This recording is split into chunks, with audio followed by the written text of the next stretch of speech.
Modern ہوتا جاتا ہے.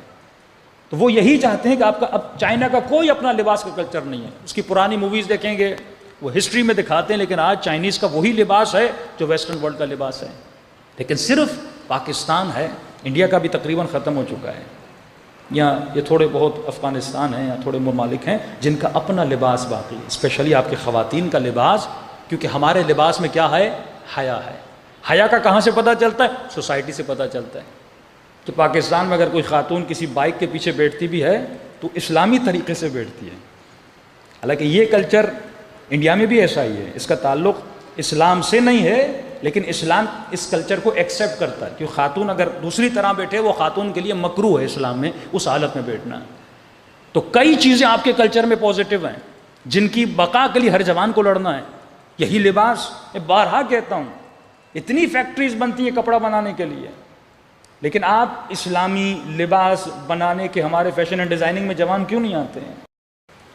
کیوں ایسی بوتیک، کوئی ایسی چیز متعارف نہیں کرواتے کہ خاتون کو پیور اسلامی لباس ملے، اس جوان کو پیور اسلامی لباس ملے. بعض اوقات ایسا کپڑا بنایا جاتا ہے بہت باریک ہوتا ہے، جس سے انسان کا جسم ظاہر ہوتا ہے، یہ غیر اسلامی ہے. ہر وہ لباس جس سے انسان کا جسم ظاہر ہو جائے وہ کیا ہے؟ غیر اسلامی ہے. ظاہر وہ مارکیٹ میں جائے گی، مارکیٹ میں نہیں جائے، گھر میں تو زندگی گزار رہی ہے، دیور دیکھ رہا ہے، مختلف لوگ گھر میں آتے ہیں، اگر لباس پتلا ہو تو یہ حرام ہو جاتا ہے. لیکن یہ خاتون کہاں سے لباس لیتی ہے؟ باہر سے لیتی ہے.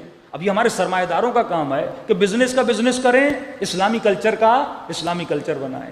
ایسے لوگ رکھیں بھائی ایسا کپڑا بناؤ جو گرم بھی نہ ہو لیکن جس سے انسان کا جسم ظاہر بھی نہ ہو جائے. ایسی کئی چیزیں ہیں جو اسلامی کلچر کی آپ بنا سکتے ہیں. میں نے ایک دو سال پہلے آپ کو مثال دی تھی اسلامی انجینئرنگ.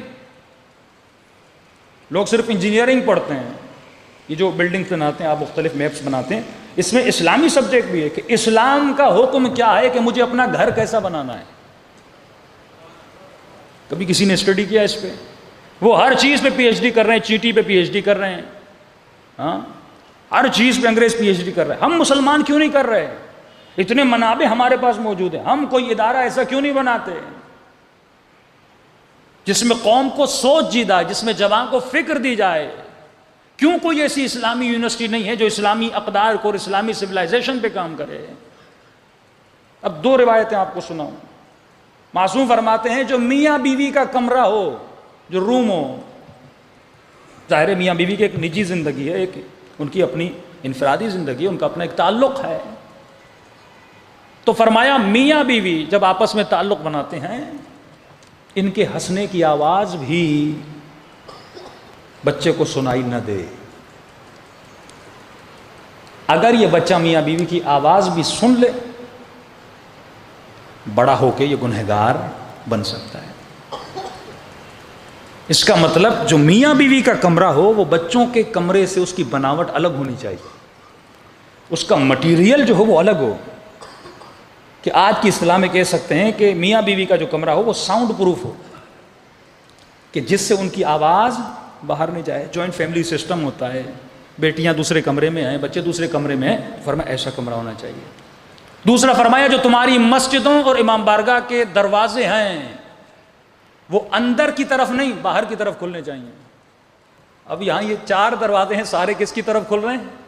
اندر کی طرف کھل رہے ہیں. لیکن اسلامک انجینئرنگ میں یہ کہ دروازے کہاں کھلنے چاہیے؟ باہر کھلنے چاہیے. ہم نے سوچا ایسا کیوں ہے، اندر کیوں نہ کھلیں، باہر کیوں کھلیں؟ تو ایران میں ایک مسجد میں واقعہ ہوا، لوگ کھچا کچ امام حسین کی مجلس یا کوئی مجلس تھی، بیٹھے ہوئے تھے، اچانک مسجد میں آگ لگ گئی. کوئی واقعہ ہوا. یہ قانون سیفٹی ہے. آسٹریلیا میں جب گھر بنتے ہیں تو وہاں پہ ایک الگ قانون ہے سیفٹی کا قانون، کہ ایون جو آپ سیڑھیاں بناتے ہیں اس میں 1 انچ کا بھی فاصلہ ہو آپ کے گھر کو ریجیکٹ کر دیتے ہیں. کہا کیوں؟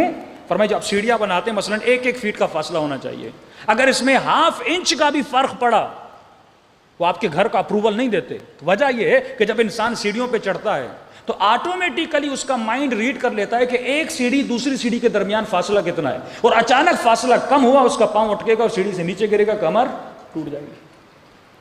اتنا دقیق وہ قوانین بناتے ہیں. اور یہی قوانین 1400 سال پہلے اسلام ہمیں دے کر گیا، لیکن مسلمان نے اس پہ کام نہیں کیا. ہم اپنے ذاتی جھگڑوں میں لگ گئے، اور دوسری طرف ویسٹرن ورلڈ ہم سے آگے ترقی کر کے نکل گیا.